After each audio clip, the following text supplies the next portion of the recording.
Hey, what's up, you guys? Welcome back to the podcast. I'm your host, Gabby Giselle, and today's podcast episode, I'm going to get heated, okay? I am going to tell you guys a story that happened to me recently, but before we get there, hi, welcome to the podcast. If you are new, if you are coming back, hello, welcome, but make sure you're subscribed. If you like this video, make sure to drop a like because it helps, okay? If you enjoyed the first 2 seconds, I don't care. Drop a like, a comment if you're feeling spicy, and if you're feeling hot and sexy, drop a subscribe. Do you know what I'm saying? Like, click the little button down below or wherever it is on your screen, depending on where you're watching this. It's going to be a different spot.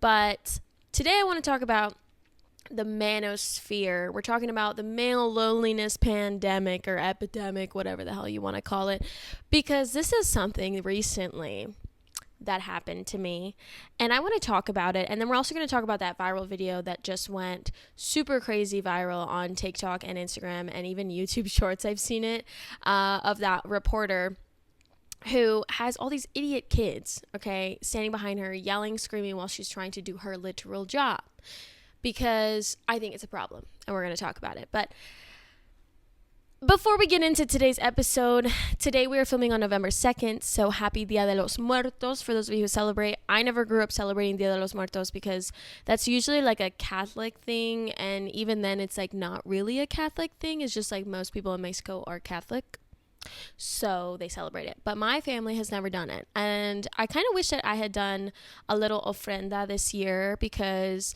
now that I live in like my own house and it's kind of like cutesy decorated for fall, I wish that I would have done an ofrenda, but there's always next year. But yeah, happy Dia de los Muertos. If you guys don't know what that is, the Day of the Dead, basically the Day of the Dead is technically November 2nd, but it is celebrated, I believe, from the 27th through the 2nd of November. It might be the 28th though, I might be wrong, but essentially it is really big in Mexican culture, where you set up an ofrenda or an altar for your loved ones who have passed, and it is just a really beautiful way to connect with them and to remember them and continue to have a really good connection with your loved ones that are no longer here. And so what you do is you get a little altar, you set it up with pictures of them, and you lay out their favorite meals, treats, things that they really loved. A lot of people put like fresh home cooked food there. You can also put your pets on an ofrenda. There's a different day for the pets who return. I believe it's the 27th or the 28th is the day for your pets. And then today is the day that adults come and visit you. And you're supposed to lay... And you're also supposed to lay out, I believe they're called marigolds, but they're these beautiful orange flowers that are said to be able to lead the dead to your home. So you're supposed to like lay them out at your front door and carry them all the way up to your ofrenda, and they're supposed to be all over your ofrenda. There are people that go to graveyards and they bring their loved ones crowns and gifts and things like that. If you guys have ever seen the movie Coco, it's basically the whole premise is the Day of the Dead, and it's a very beautiful movie. I love it. It's one of my favorite Disney animated movies now. But honestly, I've never been one to celebrate, and I feel like this year, you know, Jake has experienced a lot of grief in the last year, and literally like a year ago today and yesterday and tomorrow, like it's really been rough for him.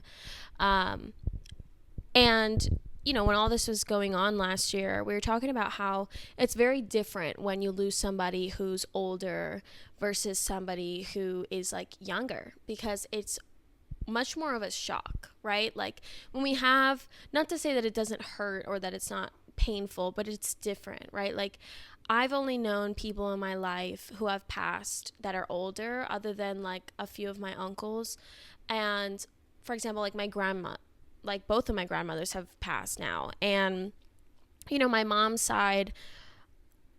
on my mom's side, she passed away when I was like 13, something like that. And I didn't really know her that much, but I felt, and I still feel to this day, like jealousy that like everybody else in my family has stories about her, and I don't really remember her much. Like when she was sick, we went to go see her, and maybe once or twice before that, but she lived in Mexico for the most part, and every time she would come into town, she would go into California because that's where the rest of her daughters live.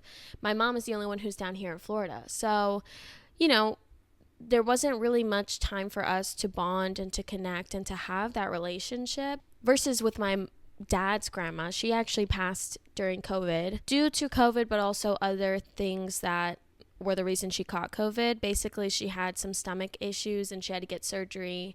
And while she was in the hospital recovering from that surgery, she caught COVID. And unfortunately, in Mexico, there wasn't enough ventilators, there wasn't enough staff or funding or anything like that. And a lot of people in that town, including my uncle and some of their friends, passed away from COVID because it was just so bad. And, you know, with her, though, I did kind of spend a lot more time with her. And, like, her death, I feel more, like, more grief by, like, especially because she was just kind of like a badass old lady. Like, she was kind of crazy a little bit. You know, she would cut off the heads of her chickens with like no remorse and would cook them up and eat them herself. Like, she was a real badass old school Mexican grandma style. And I saw this video the other day and I posted it on my story this morning, but it's a video of, it's like a film project of this old lady and her granddaughter sitting down and they're like painting, and it's the Day of the Dead or whatever, and there's a knock on the door and the little girl goes to answer it, and it's like this woman dressed in like complete like Day of the Dead. She's got this huge hat, huge like black ball gown, and she's got like her makeup on, like the skeleton vibes, and she gets scared and runs inside and she's like, "Grandma, like the death is here." We call it like la muerte, which is like death is here. And, you know, at first I thought it was going to be like a scary, spooky thing. But the grandma's like, "Oh, okay, hold on." And she sits her granddaughter down. She answers the door and she's like, "Welcome in." And they bring her inside and they paint her face all full of colors. And then at night when she goes to bed, you know, she's like, "Grandma, I don't want to go to sleep. I want to keep painting with you. I want to stay up." And she's like, "It's okay, you know." She says, "How about we keep painting in our dreams?" And the little girl's like, "Okay, you know." Then it like ends with a scene of the Lady of Death and the grandma holding hands and walking away. And it's to signify that like that was her time to go. And it made me like so emotional. Like, even now thinking about it, like it makes me so emotional thinking about it. And the lady in the video looks so much like my grandma. I was just like, man, you know, like I wish that I would have had more time with her, more of a relationship with her. But, you know, she lived in Mexico. She never came to the States really. I think she came like once or twice.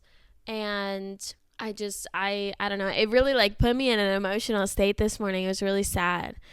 But then that like got me to thinking of like my uncle, and he died of cancer in 2020, you know, like he and I, like, I knew him, you know, like we had a more strong relationship than I did with either of my grandmas. And he was great. And, you know, it's just hard when, you know, that sort of thing happens. And then my other uncle, like, it's been a weird day of like remembering the dead, which is funny because I've never really been super involved in Dia de los Muertos.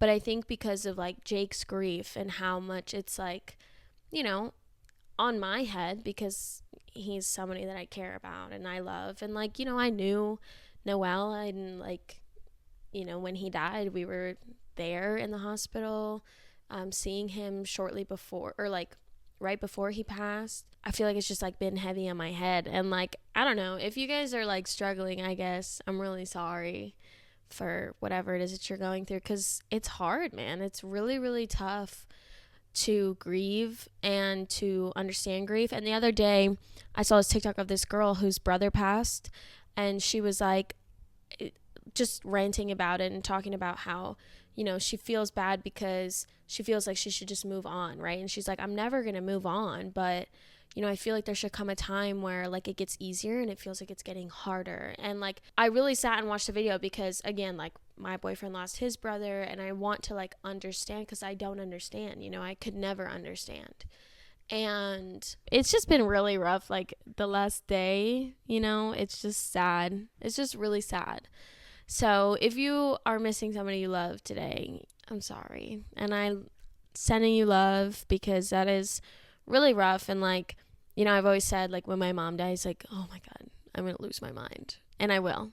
I really, really will. But sometimes it's just like, there's nothing we can do. You know, this is what the life is. So, but yeah, I just wanted to start with that because I feel like, you know, today's Dia de los Muertos, and I wanted to share that if anybody else was feeling that way. But today, we're not going to be serious. We're not going to be emotional. We're going to be fucking mad, okay? I need to tell you guys this story, all right? So for those of you who maybe do not know me very well, or maybe don't check my social medias, or maybe just don't know me on a personal level, because I feel like this isn't even something that I share much about on social media, at least not recently, but I play a lot of pool. I have my own pool stick. I play in tournaments. It's like my thing. They're not like league tournaments or anything of that sort, but I play at kava bars and stuff like that, and it's really, really fun, and I love playing pool. And one thing about playing pool as a girl is there's not a lot of girls that play pool. So anytime like a girl gets on the table, I'm like, yes, like I'm going to teach you. I'm going to show you, like you're going to get good. You know, I get so excited because I'm like, maybe she'll come to the next tournament and maybe there'll be a lot more girls in here than there are guys. And for the most part though, most guys who play pool with me, because I'm kind of good, have a lot of respect. And also just because like I know them just in passing and stuff. And they're all really chill. They're all really cool. But every once in a while we get a new face, or I'm somewhere different that I'm not a regular at, and I'm playing pool and there's a dude on the table and he has zero respect for me off rip because I'm a woman. And it's very apparent. It's very obvious. You always know the type. Mediocre looking white men, always. And they get very angry. They slam balls across the table. But other than that, like, they don't normally do or say anything. Normally they're like, you know, they still kind of see that like I'm good, and either I'm at their level or better than them usually. And they don't really, like, they don't do anything. Okay.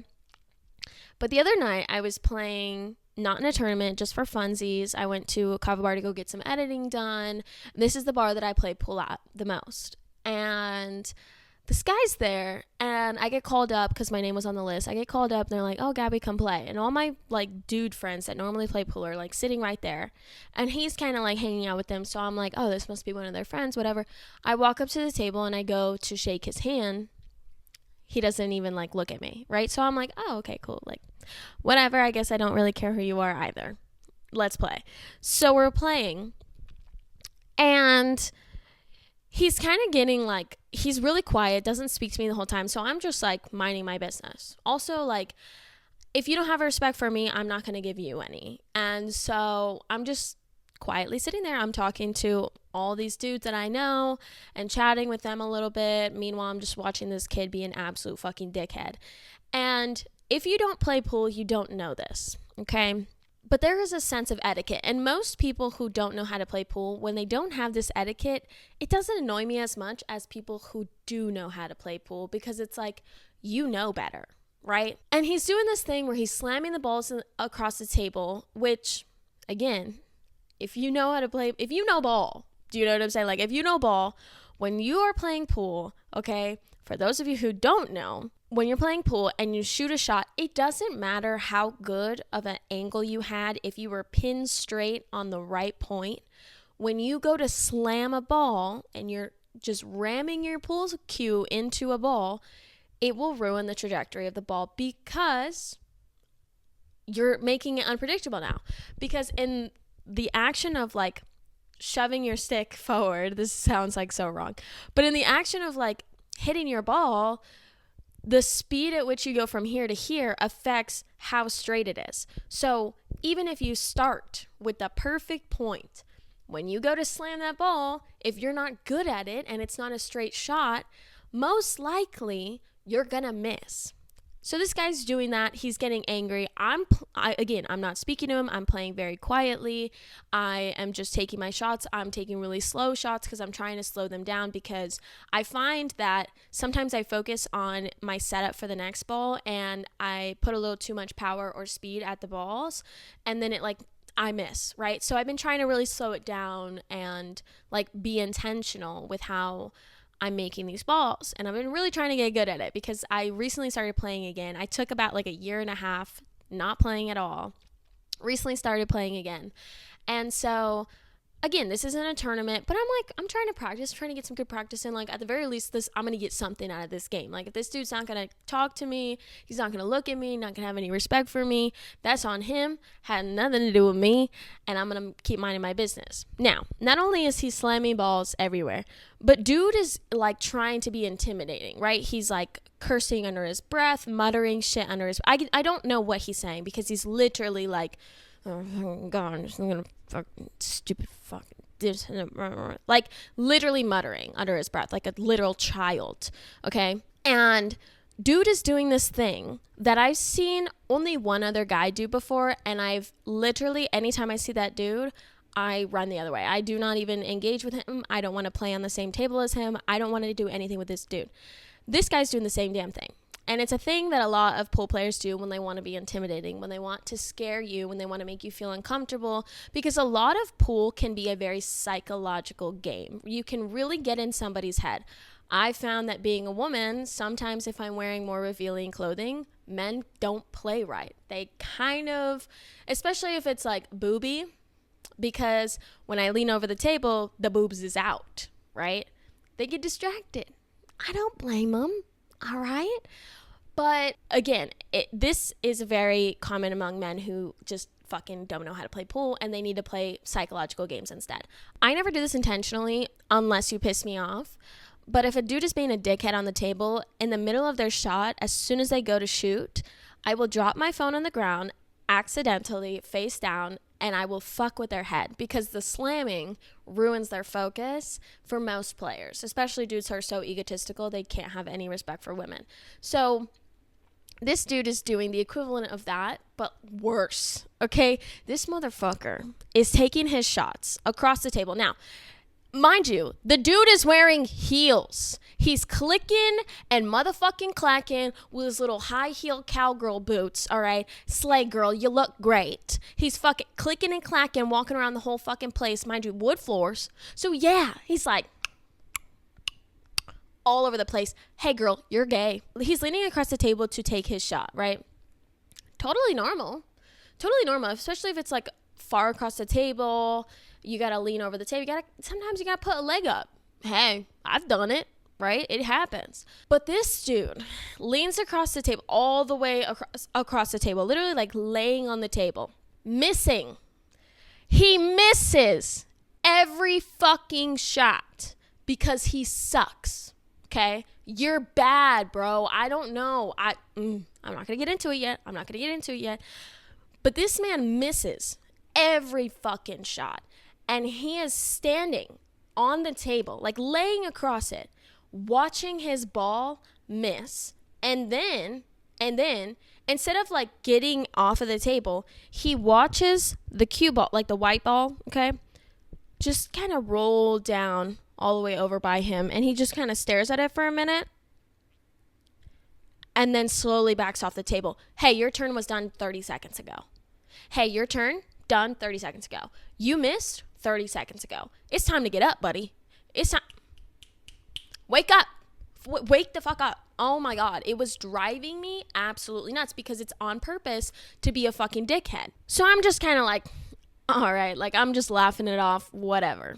I win because you suck. You're bad at pool. Clearly that's the only thing you have going for you. Mind you, I'm also kind of like noticing that his friends, who I know personally, are not having a good time. I go to win and I play like 8 games. All right. I win every single fucking game. And every time this dude leaves the room, because he keeps walking outside to do something, I don't know what. He just wants to click and clack all over the floor for attention, because of course. And every time he leaves, his friends are like sigh of fucking relief. They're joking around. They're having a great time. And I'm like, I know you motherfuckers are not that weak and ill-willed that you can't stand up to your dude who's being a fucking dickhead, right? Because he's like talking all this shit with them, and again, muttering under his, just doing the most absolute fucking god-awful bullshit, idiotic fucking things I've ever seen, okay? And I've seen a lot of bullshit on a pool table. He gets called up again. They call his name. I'm not going to use his real name, but we're going to call him Rio because it's the same fucking thing.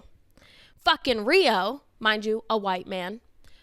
Rio gets up and they call his name and I'm like, oh, I know who this is, because I didn't know who he was at first. I'd never seen this man in my life, but this man has a history. This man has a reputation, and let me tell you, baby girls, it's not good. Yep, like we thought, okay?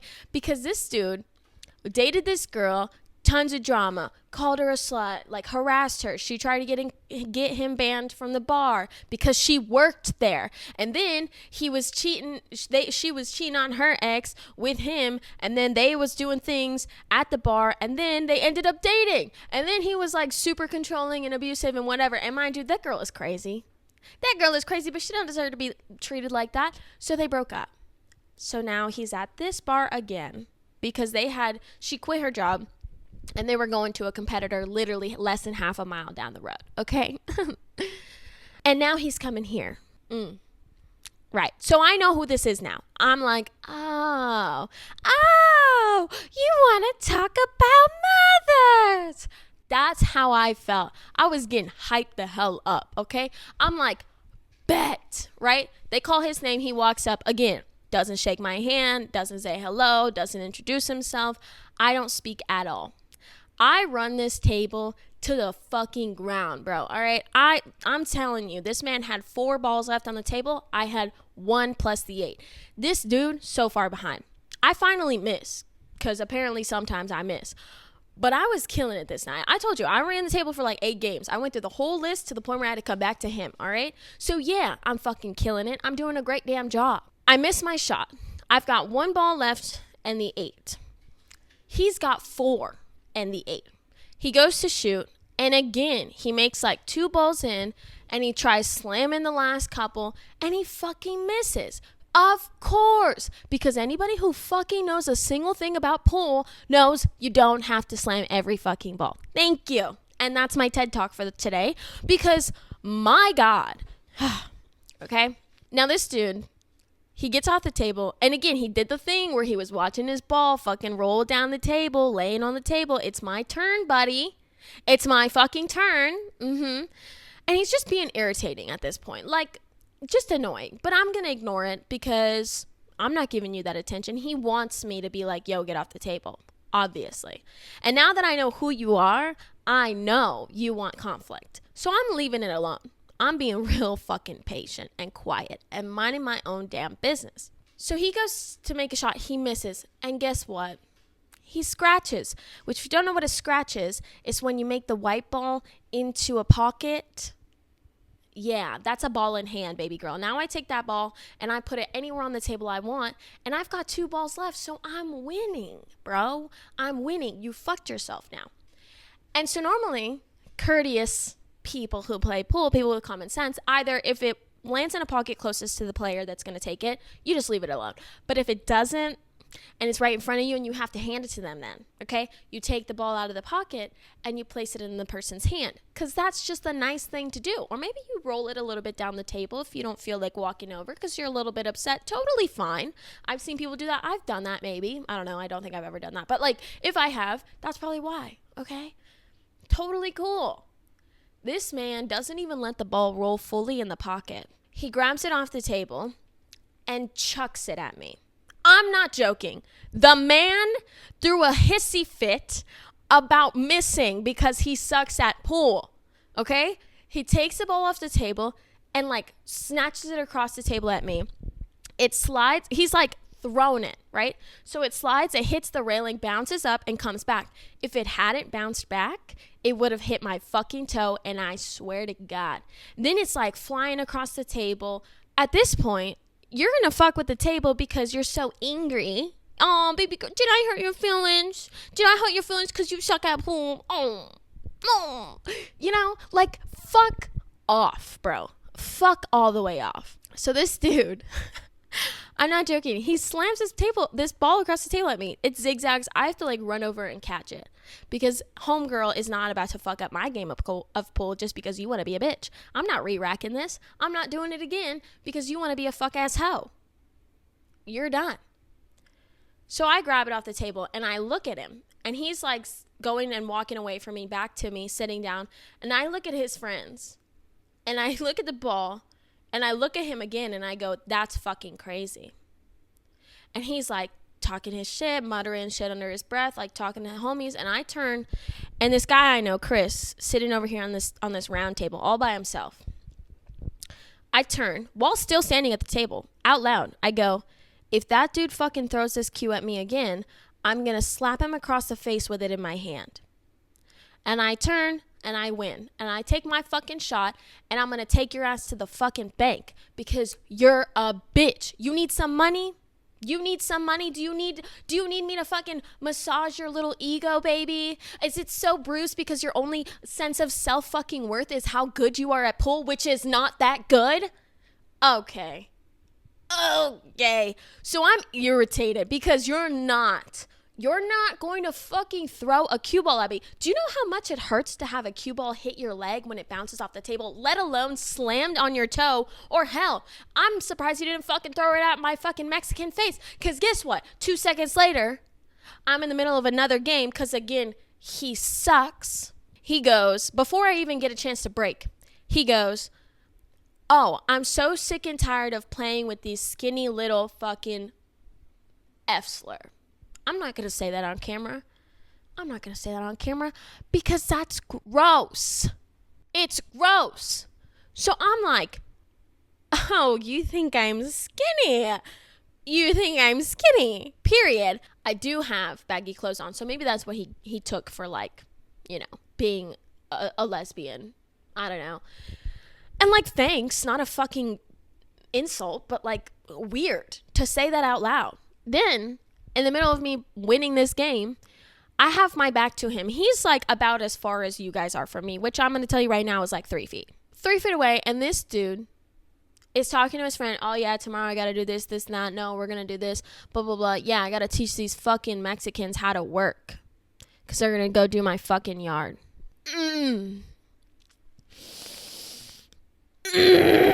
I was livid. I was like, you have never known a fucking day of work in your life, dumb fuck. Okay, mommy and daddy's money that has gotten you everything you fucking have. I bet you drive that big ass truck that daddy fucking paid for. Okay, because you're worth nothing. You're worth fucking nothing. You're not going to teach a fucking Mexican how to work.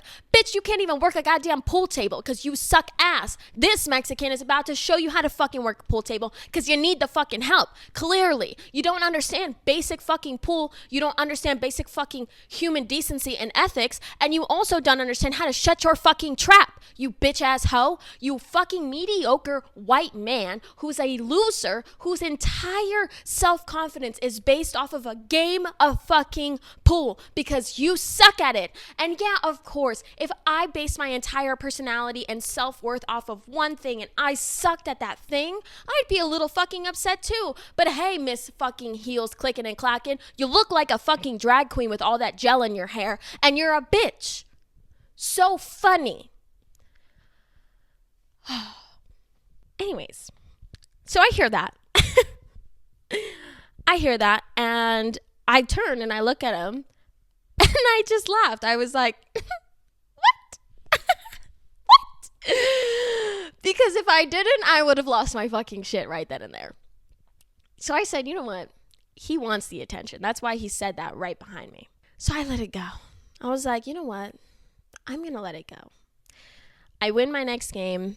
My friend Chris is up. I play him pretty well, but I was up by like 4 balls, but I accidentally shot my cue in behind the 8, so I lost.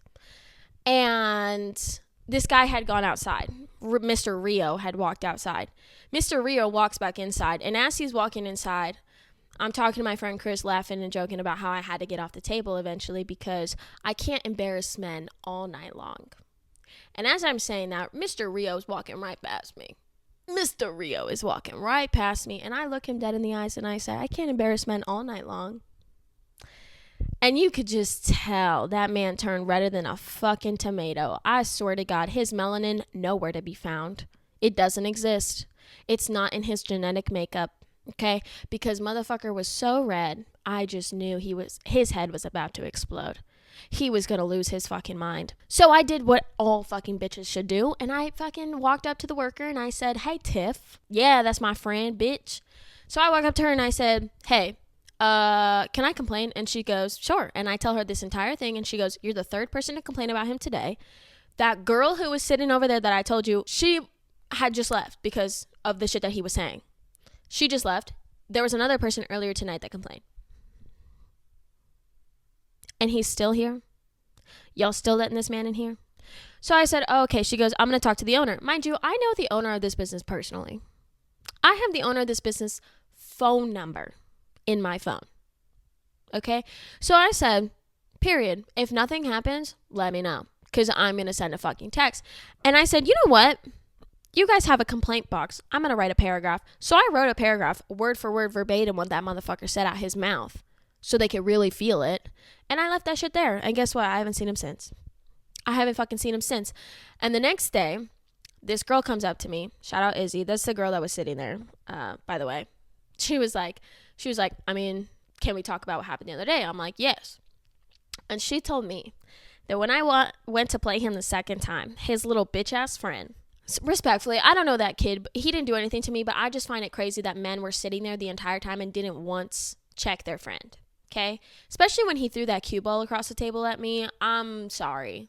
Y'all are bitches for not getting up and doing some shit about it, because how are you going to call yourself a man and do that? Crazy. And she came up to me and she said, "You know, when you played him the second time, his friend," we'll call him Mark. "Mark leaned over to us and said, if she beats him, he's going to lose his fucking mind."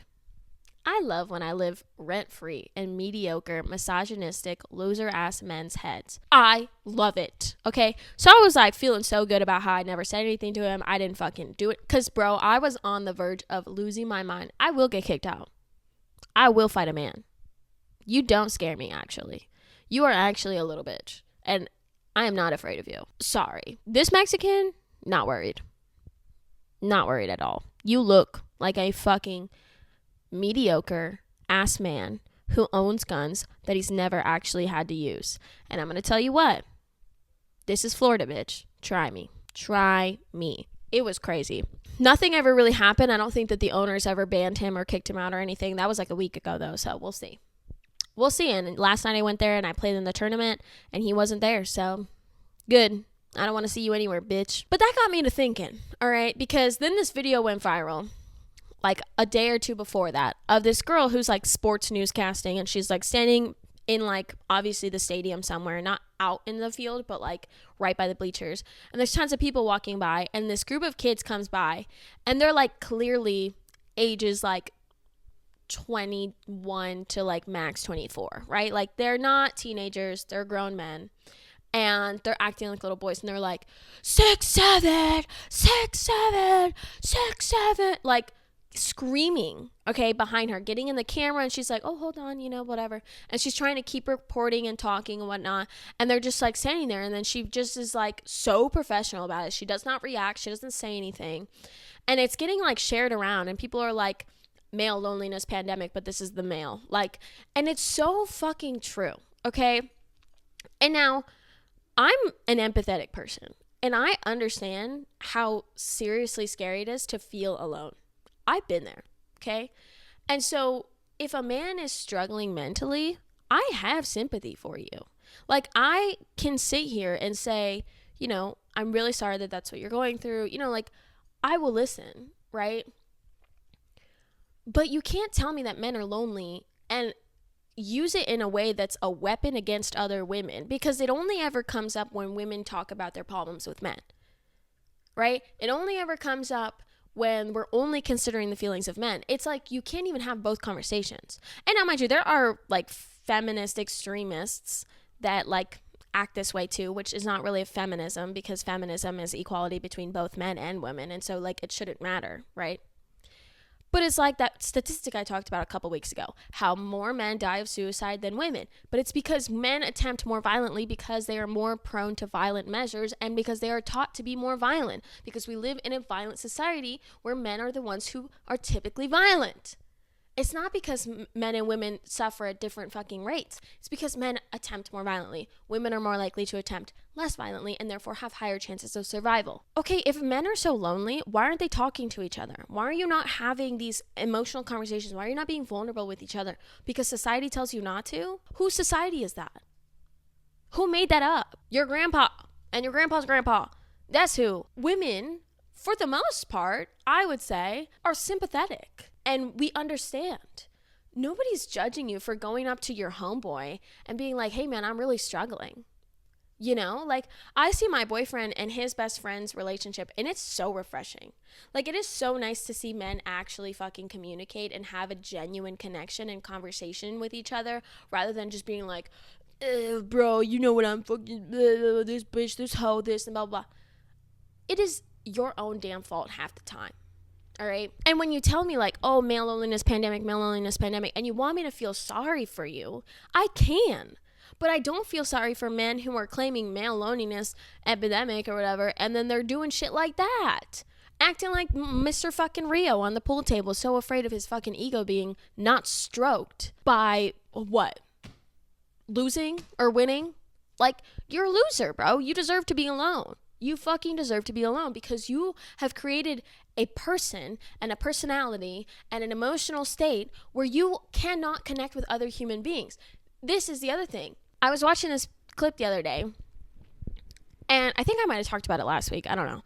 But it was like a clip of these podcasters, and they're talking about how when people experience psychosis, they typically only slip into more conservative views. Right? Like, nobody is, like, slowly losing their mind and being like, we should have free healthcare for everybody. And we love everybody. Immigrants, gay people, black people, all of them. No. Most people who are experiencing psychosis slip into conservative values because they're antisocial. Because it creates a place, a society in which we do not accept minorities. We do not accept other cultures or other people. That is at the root of the conservative movement, is not willing to accept other people as they are and instead wanting to indoctrinate them into what you want them to be, and if they don't, removing them. That is the conservative view. That is the conservative stance on just about anything. I mean, we had JD Vance getting up on a stage saying that he can't wait for his wife to convert to Christianity, who's not even, according to him, a very religious or orthodox Hindu. Okay? She doesn't even really do that shit. Crazy. And it's like, you can't tell me to feel sorry for men who do it to themselves. It's like the same shit of you being like, well, I don't feel bad for women, blah, blah, blah, because what were they wearing? Except women should be allowed to wear whatever the fuck you want. You shouldn't be allowed to be a fucking dickhead, unemotional, unintelligent human being to other people and then complain that you don't have any friends. Hello? A woman wearing whatever the fuck she wants to wear is her doing her fucking duty, okay? She's doing whatever she wants. Not bothering anybody. It's not affecting anybody. You being a fucking dickhead and not being vulnerable with your friends because you're too scared to be a fucking pussy because that's gay.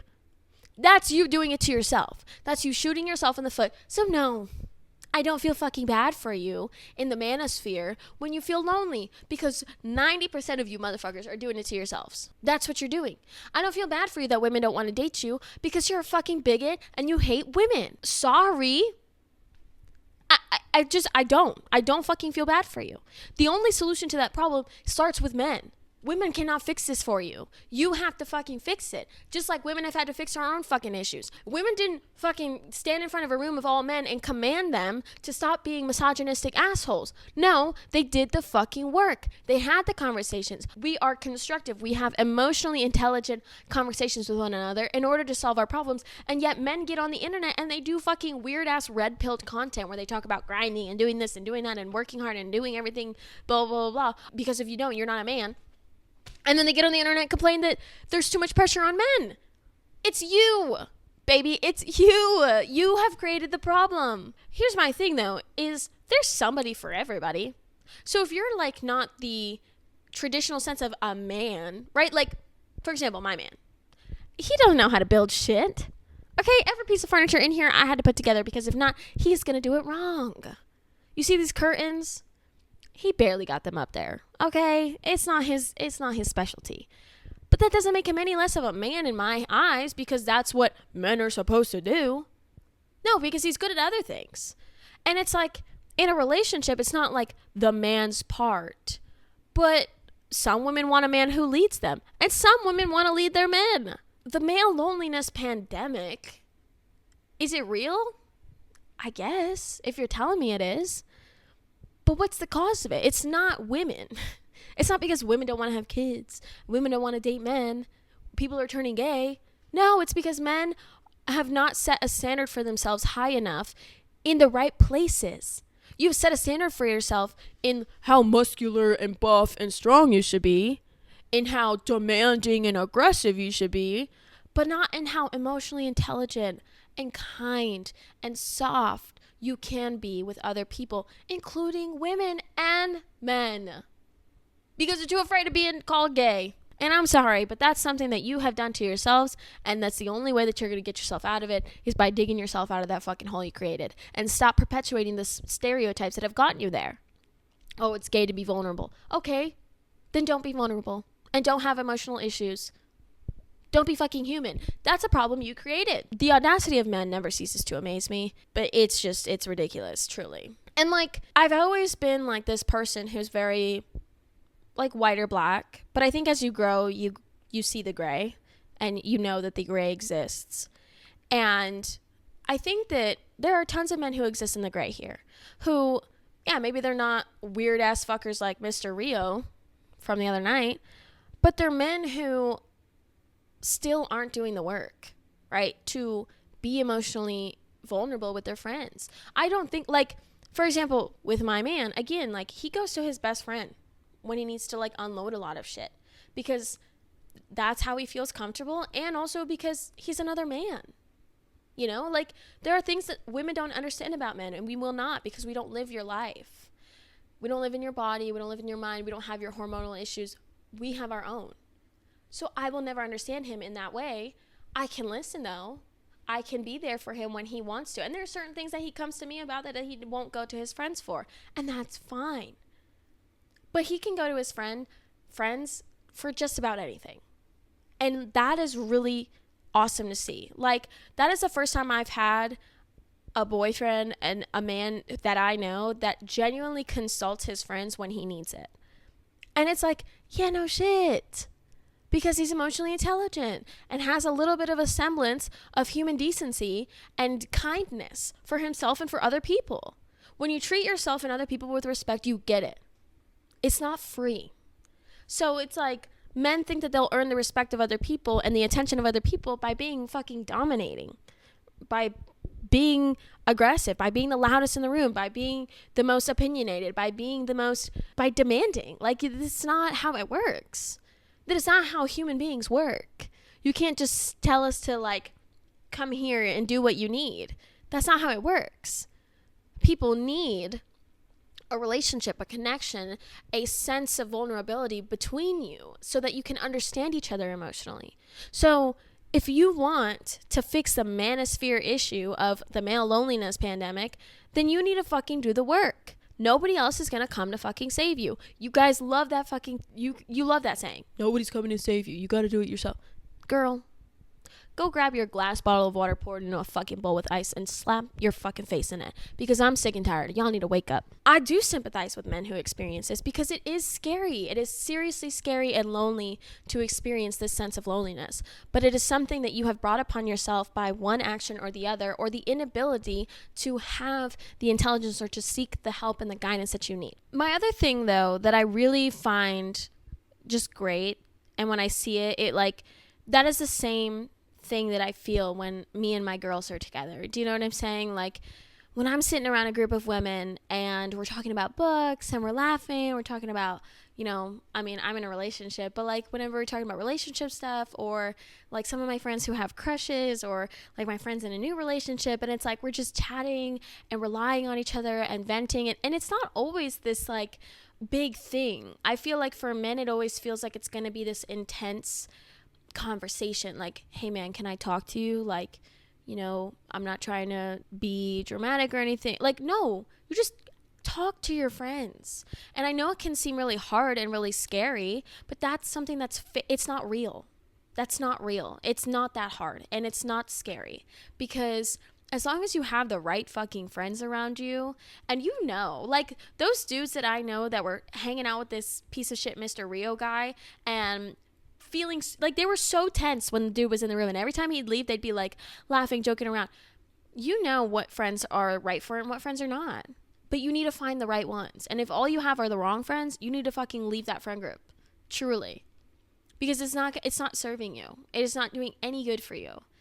And you can just have these conversations. But I love when I see dudes having this like childhood-esque conversation, relationship, fun with their friends. Like, I love when I see dudes, especially like in their 20s, and they like are joking around and laughing together, but then also having really good conversations about what they're going through.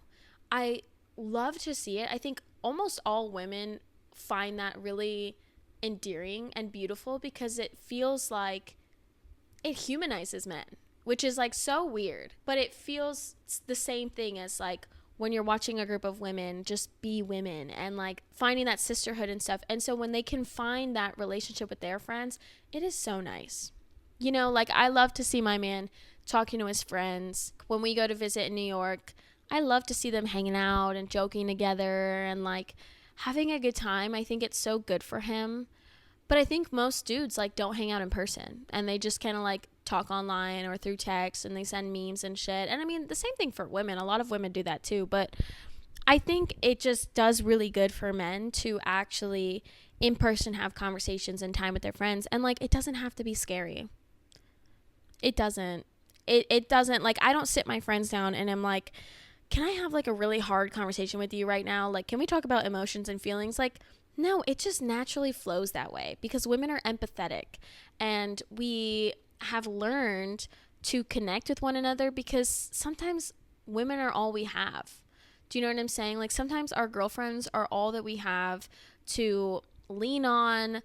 Some people don't have a good family dynamic. Some people can't open up to their family. Some people don't have a relationship or a partner to open up to. And when you find that group of women, it feels so nice to just sit and talk and hang out and be friends and like do just funny, cute childhood like shit. And it's nice. So yeah, I think that more men could really benefit from that. And I think it just takes on their part putting in the effort to have those hard conversations, because you're going to find out it's not that hard. It's not that hard. And I know that sounds like really easy coming out of a woman's mouth, because it's very natural to us. But the only reason why it's not natural to men is because we've created a society where it's no longer acceptable or normal. Like, it sucks to be alone and to feel loneliness and pressure to be the right man or to be manly. What does that even mean? It's similar to when women feel like, oh, am I not being feminine enough? Am I not pretty enough? I need to like do my makeup more and be more like the other girls. And, maybe then he'll like me, or maybe then like I can find it easier to be friends with people. And it's just not true, It's just not true. I think a lot of people find it easy to say that because it's an easy scapegoat, but it's not always true. So yeah, that's kind of my take on it. I just think that men need to like stand up for each other and like find brotherhood, right? Because like that's the equivalent to sisterhood, is brotherhood, and I think it will do well for them. Anyways, I want to get into a yuck and a yum this week, because I do have one. I've been into coffee recently because it's getting like fresh out, so we're drinking a little brown sugar cinnamon latte. Okay. So my yuck of this week, I'm going to talk about a book really quick. I don't know if I have. Oh, I do have it. It's right here.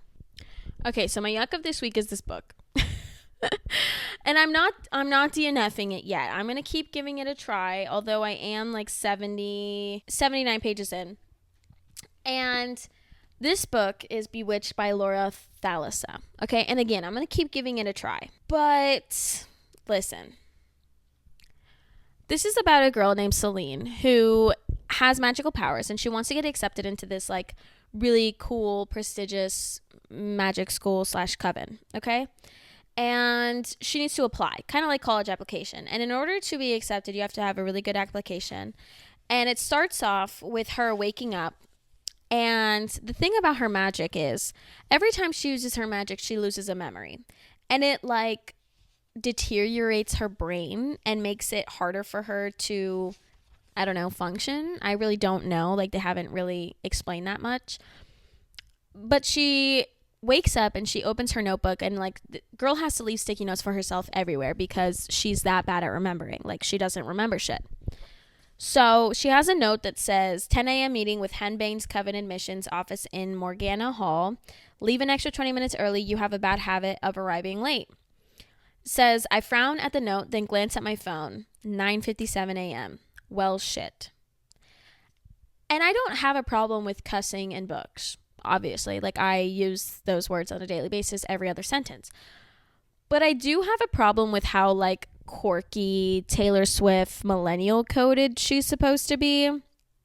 I find it really annoying. Again, like, she needs a note for herself to figure out where the meeting's gonna be. And I know it's because she loses her memory, but then she goes to this meeting and they're like, Shawty, your brain is not working. You can't be here. Like, if you use your magic, you're gonna lose your mind, and then you're gonna be of no use to us. And we can't do that to you. And so then after like really bitching at them, not even, barely, they're like, okay, well, if you can find a familiar, which is like a magical pet that helps amplify your powers, and if you can go on a better magic quest, because you're supposed to go on a magic quest and then like write about it and then submit it. And they're like, you need to go on a cooler magic quest. So she's sitting down and she's looking at flights for where to go on her magic quest. And she's realizing that they're very expensive and she can't really afford it because she's like a broke waitress. She's drinking a bottle of wine, and then she wakes up and she's like, oh, I wake up and see that drunk me decided that we could afford going to the Galapagos. So then she's like, let me see how we afforded this. And she's like, oh, I put it on a credit card. I guess drunk me decided that sober me would figure it out later. And it's just very like quirky and very cringy. And then, let me find this page. Hold on. Then on page 28, okay, she's on the plane and she feels this like magical essence calling to her. And she sees only witches can see magic, and everybody's magic has its own specific color. And she sees this magic and it's like trying to rip the plane out of the sky. It's trying to rip the plane out of the sky. So then she's like, holy shit, I have to handle this because nobody else knows what's going on. And so she's standing up in the plane. They're like, ma'am, you have to sit down. And she's like, no. And she starts using her magic. And because she has bad memory, she just rhymes and hopes that the spells work. And says, use my power, ignore my pain. With this spell, I'll land the plane.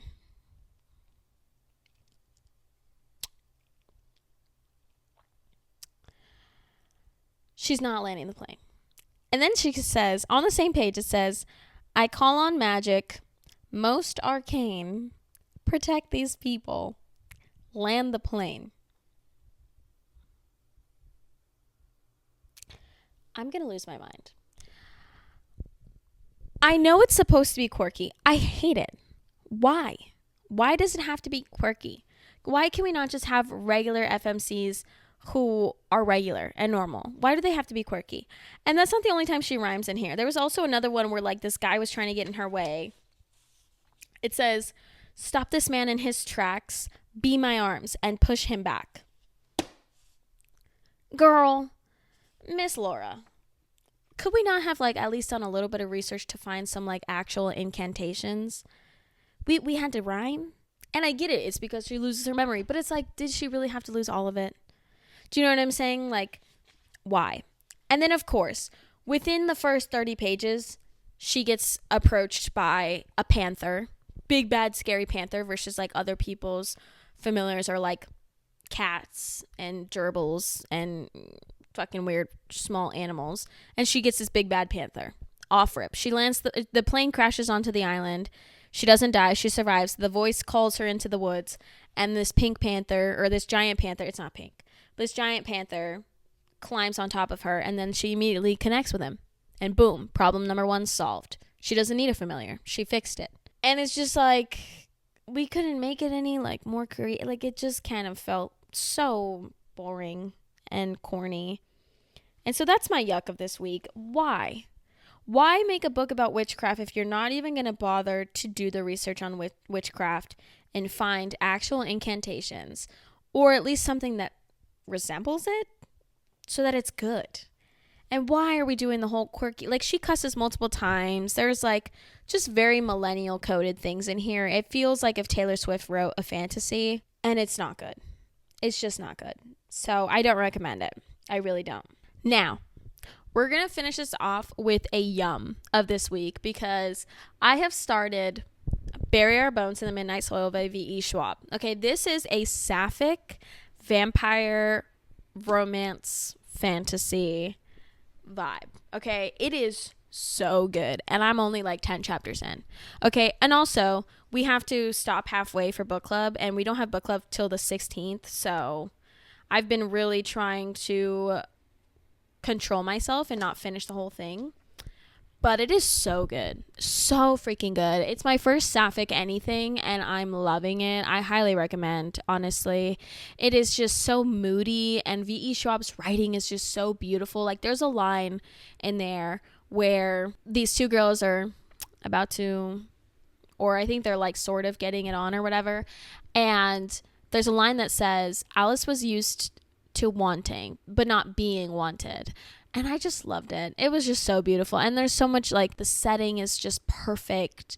And the characters are great. And they're deep, but not too deep. And they're complex. And I'm really enjoying it. This is my first V.E. Schwab novel, and I highly recommend it. So, and I'm not even done with it, but I just know it's already going to be at least a 4-star, if not a 5. So, depending on how it ends. But yeah, that's pretty much it for this week, you guys. I hope you enjoyed today's episode. Again, fuck Mr. Rio. He's a bitch, and I hope I never have to see him again. But yeah, that's it for today. I love you guys so much. Make sure you subscribe. Make sure to like this video. Comment down below. I don't know if you want to see me talk about anything, any topics, special interests of yours. I would love to do so. So I love you guys. I'll see you guys next time. And yeah, bye.